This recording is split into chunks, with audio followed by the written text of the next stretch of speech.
Marriage orientation क्या है, marriage orientation क्या है, ये मैरिज ओरिएंटेशन है क्या भला।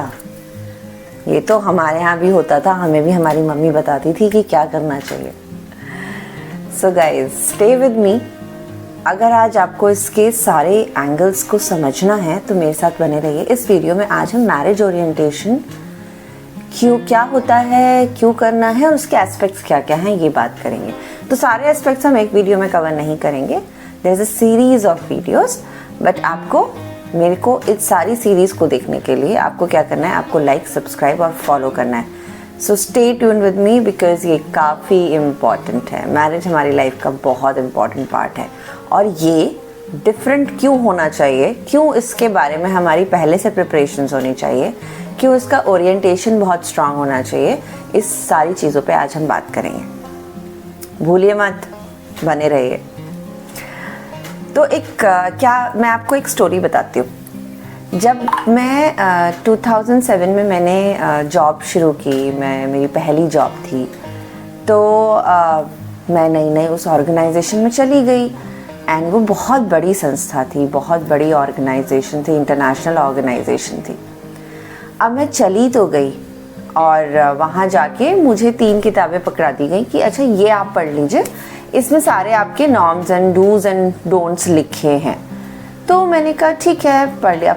किसके पास इतना टाइम होता है कि हम 3 किताबें एक दिन में पढ़ लें या टाइम में पढ़ लें, 15 डेज में पढ़ लें। पढ़ना है तो आपकी समझ जिसने जो लिखा है उस लेवल की होनी चाहिए। बट मेरी तो वो पहली जॉब थी और जब मैंने पढ़ा, थोड़ा बहुत समझ में आया। जो समझ में आया, ठीक है कि इतने बजे ऑफिस आना है, ये करना है, वो करना है, फॉर्मल्स पहनने हैं, सैटरडे थोड़ा सा कैजुअल है, ये सब चीज़ें मुझे समझ में आई।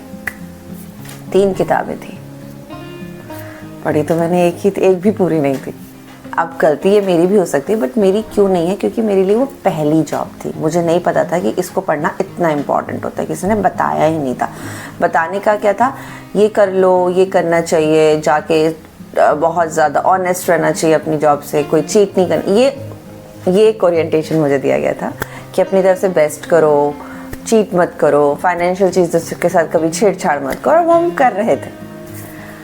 अब क्या हुआ, क्योंकि मैंने पढ़ा नहीं और मेरा ये बेसिक ओरिएंटेशन, जो बड़े बड़े शब्दों में ऑनेस्टी क्या है, ट्रस्ट क्या है, ये सब बड़े बड़े शब्दों में मेरा ओरिएंटेशन हो गया था। अब क्या हुआ कि वहाँ पे एक बच्ची मुझे बहुत ज़्यादा अटैच हो गई मेरे से इमोशनली, क्योंकि मैं नई गई थी और उसके बाद का उसको जवाब मिल गया। और मेरी आदत है कि मैं बच्चों से कनेक्ट होती हूँ, मैं उस हर चीज़ से कनेक्ट होती हूँ जहाँ पे इमोशंस बहुत ज़्यादा कैरी होते हैं। तो अब वो बच्ची मेरे से इमोशनली कनेक्ट हो गई। अब मुझे भेज दिया गया किसी और विलेज कि तुम्हारा ओरिएंटेशन है ना। तो मुझे 1 महीने बाद किसी और विलेज से दिया गया कि तुम जाओ अलग अलग विलेजेस में, देखो कि काम क्या होता है, क्योंकि वो एक विलेज सिस्टम था। मैं चली गई और वो लड़की मुझसे फ़ोन पे बात कर रही थी, क्योंकि वो मुझसे ज़्यादा अटैच हो गई थी। 1 महीने में वो इतनी ज़्यादा अटैच हो गई। बच्चे हो जाते हैं, बच्चों को सिर्फ क्या चाहिए होता है, एक प्यार भरी बात है, और बच्चे अटैच हो जाते हैं। तो वो बच्ची मुझसे अटैच हो गई। अब मैं उस बच्ची से फ़ोन पे बात कर रही थी और मैं करती जा रही थी and one day it will become an issue for the all organisation कि मेरे को वार्निंग लेटर्स मिल गए कि आपने ये गलत चीज़ की, आप बच्चों से फ़ोन पे नहीं बात कर सकते। और इस बात ने मुझे काफ़ी परेशान किया। मेरी पहली जॉब, 2 महीने में मुझे warning letter, although it's internal warning letter, इसमें मेरे करियर पे कोई खास दिक्कत नहीं हुई बिकॉज ये इंटरनल था। लेकिन जब मैंने सोचा बहुत ज़्यादा तो मुझे समझ में आया कि ये हुआ क्यों, क्योंकि मुझे इनिशियली उस चीज़ के लिए प्रॉपर इन्फॉर्मेशन नहीं थी। मुझे बताया नहीं गया था कि ये एस्पेक्ट्स में चीज़ों पे काम होता है। ये मैंने पढ़ा भी नहीं था और किताब में लिखा भी नहीं था। जब मैंने ये सब हुआ तो मैंने देखा कि वो तो लिखा भी नहीं है, बट एक नॉर्म है कि हम बच्चों से फ़ोन पे बात नहीं कर सकते। एंड वो वार्निंग लेटर, ठीक है, वो वार्निंग था, 3 महीने में बातचीत हुई, सब कुछ हुआ, लेकिन उसका एक इम्पैक्ट मेरे मेंटल स्टेटस पे बहुत ज़्यादा रहा, क्योंकि वो मुझे दिक्कत करता था ना। कि अरे यार मैं तो आई, और मैं बहुत ज़्यादा कॉशियस भी रहती थी अपने characters in terms of working as a student, तो मुझे ऐसे कंप्लेनिंग मोड्स नहीं समझ आते थे। खैर वहाँ मैंने 8 साल जॉब की और मैं वहाँ बच्चों की फेवरेट भी थी और मैं बहुत लंबे टाइम तक रही, जिसने जो आया वो आके चला गया। पैरेलली जब मैंने सेकेंड जॉब ज्वाइन की, वहाँ पे मेरा डे 1 मुझे सारी 10 डेज तक मुझे ये बताया गया कि ये करना है, ये ऐसे होगा, ये ऐसे होगा, ये प्रोसेस ऐसा होता है, इसकी ये डेप्थ है, ऐसा कोई करेगा, सामने से ऐसा आएगा। तो बहुत सारी चीज़ें, मुझे 10 डेज तक मैंने कोई काम नहीं किया था, मैंने सिर्फ और सिर्फ चीज़ों को समझा। अब उस समझने में 12th डे जब मुझे मेरी लोकेशन बताई गई कि आपको इस लोकेशन जाना है, I was very much prepared कि हाँ मैं ये संभाल लूँगी, क्योंकि मुझे चीज़ें बहुत अच्छे से बताई गई थी। मेरा ओरिएंटेशन एक ऐसे कई सारे ऐसे लोगों ने किया जिनको ऑलरेडी वो इस प्रोसेस में हैं और उनको पता था कि क्या बताना है। एक तो है कि आप बहुत टाइम से, बट आपको पता ही नहीं है सामने वाले को जब बताना है तो क्या करना है, या आपने उस चीज़ को डिकोड नहीं किया। तो जब वहाँ था अलग अलग लोगों ने मुझे समझाया, जिसकी जो एक्सपर्टीज़ है वो वहाँ मुझे उस डोमेन में समझाता चला गया। और समझाते समझाते मेरे ये था कि 15th डे, मैं 12th और 15th day I was very confident कि अच्छा ठीक है, क्योंकि लोकेशंस पे आपके हेड्स नहीं होते थे, सिर्फ आप हैं और आपके जो डाउन हैं, जो लोग आपसे सीखने आए हैं वो लोग होते थे, और काफ़ी बड़ा प्रोजेक्ट होता था। तो ये जो पूरी स्टोरी है ना, इस स्टोरी का सेंस क्या है? स्टोरी आपको ये इनिशिएट, और अगर आप इसको ये स्टोरी को अगर आप मैरिज कॉन्टेक्स्ट में डाल के देखें, आप इसको डालिए मैरिज कॉन्टेक्स्ट में। मैरिज में क्या होता है? हमको पता होता है अच्छे से रहना है, सबका ध्यान रखना है, खुद का ध्यान रखना है, इमोशनली है, मेंटली है ना, ये हमें ऊपरी पता होता है। एंड क्या होता है, जब हम घुसते हैं, चीज़ें होती हैं तो हम डिस्टर्ब होते हैं, और जब हम डिस्टर्ब होते हैं तो चीज़ें वर्स्ट होती हैं, और जब वो चीज़ें वर्स्ट होती हैं तो रिलेशनशिप की वाट लग जाती है, रिलेशनशिप की, क्योंकि और इतनी गंदी वाट लगती है ना, हमें हर वक्त ये डिमीन सी फीलिंग आती है कि यार ये क्यों हो रहा है, मेरे साथ ही क्यों हो रहा है, मुझे इस आदमी की वजह से मेरी ज़िंदगी ख़राब हो गई, इस औरत की वजह से मेरी ज़िंदगी तबाह हो गई, इससे पहले ही हम अच्छे थे। अगर आप लव रिलेशनशिप मतलब लव मैरिज करते हैं तो लगता है कि ये रिश्ता पहले ही बहुत अच्छा है। तो ये फ़र्क है, और इसको जो हम घर से हमें ओरिएंटेशन मिलता है वो बहुत बेसिक है। जैसे मुझे मिला, तुम्हें अच्छा रहना चाहिए, तुम्हें ट्रस्टवर्दी रहना चाहिए, तुम्हें ऑनेस्ट रहना चाहिए, तुम्हें, लेकिन कैसे करना, क्या है, होता कैसे है, ये सब चीज़ें हमें नहीं बताई जाती, जिसकी वजह से मैरिज जो आपकी लाइफ का सबसे बड़ा शिफ्ट है, जो हमारी लाइफ का ना सबसे बड़ा शिफ्ट है और कॉन्शियस शिफ्ट है, जो हम करते हैं, जिसके लिए हम सारी प्रिपरेशन करते हैं, बहुत सारे ड्रीम्स देते हैं, बहुत लंबी ख्वाब बनाते हैं, वो सब चीज़ें अगर हमें ये पहले से प्रिपरेशन नहीं की जाती तो वो डिस्टर्ब हो जाती है। तो मैं आपको कैसे मदद करूँगी? पहले हम समझते हैं कि मैरिज ओरिएंटेशन क्यों इम्पोर्टेंट है, ये समझ में आ गया, लेकिन ये आपको कहाँ कहाँ इफ़ेक्ट करेगा, कौन से इसके एस्पेक्ट है और कौन से लेवल पे ये आपको इफ़ेक्ट करेगा अगर आप इस ओरिएंटेशंस में जाते हैं।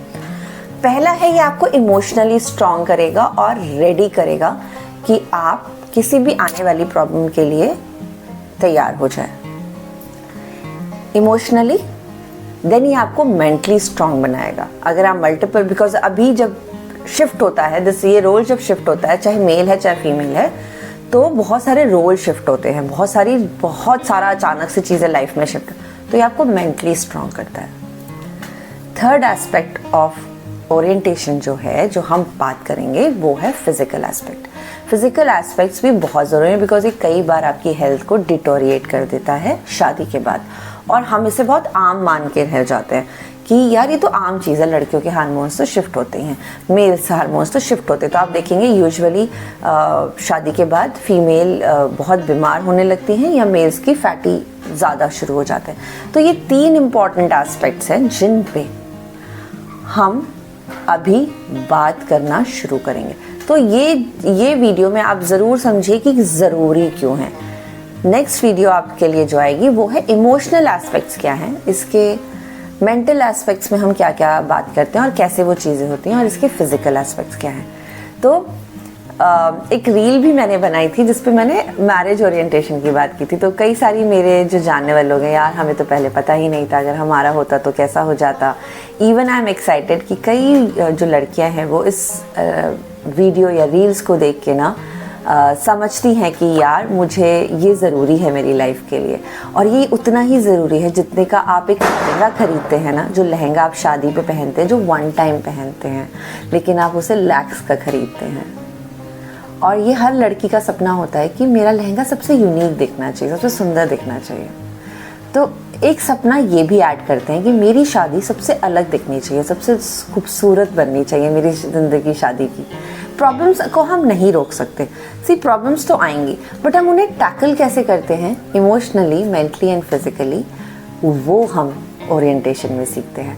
तो जितना ज़रूरी लहंगे का सपना है ना, उतना ज़रूरी शादी को सुंदर बनाने में लगाते हैं। एक चीज़ जो मैंने हमेशा ऑब्ज़र्व की है, देखी है, समझी है अपनी लाइफ में भी, कि हम इतना ज़्यादा शादी को लेके हमारे जब हम शादी तय होती है तब हम इतना ज़्यादा खुश होते हैं कि हमें लगता है हम सब संभाल लेंगे, हम सब संभाल लेंगे, हम सब संभाल लेंगे। But the bitter fact is, हम संभालेंगे कैसे जब हमें पता ही नहीं था। हमें पता ही नहीं था आने वाले एस्पेक्ट्स कैसे होते हैं। हमें पता ही नहीं है कि मेरे इमोशनल कहाँ पे डिस्टर्ब होती हूँ, मैं मेंटली कहाँ पे स्ट्रांग होती हूँ, जिसको मैं उससे स्ट्रांग बना सकूँ और लाइफ को आगे ले जा सकूँ। सो ये सारी चीज़ों पे हम बात करेंगे एंड आपको ज़रूर सब्सक्राइब करना है। और ये हर उस लड़की को भेजना है, हर उस मेल को भेजना है जो शादी के प्रोसेस में जाने वाले हैं, या कमिटमेंट लेने से डरते हैं, या शादी में जा भी चुके हैं और फिर भी चीज़ें डिस्टर्ब हो रही है। क्योंकि ओरिएंटेशन आप घुसने के बाद भी कर सकते हैं। मतलब ऐसा नहीं था कि जब मेरा ओरिएंटेशन हो रहा था तो मेरे साथ वो लोग भी थे जो ऑलरेडी काफ़ी सालों से जॉब कर रहे हैं, बट अभी वो दोबारा से चीज़ें समझ रहे हैं जिससे वो अपने आने वाली लाइफ को बेटर बना सके।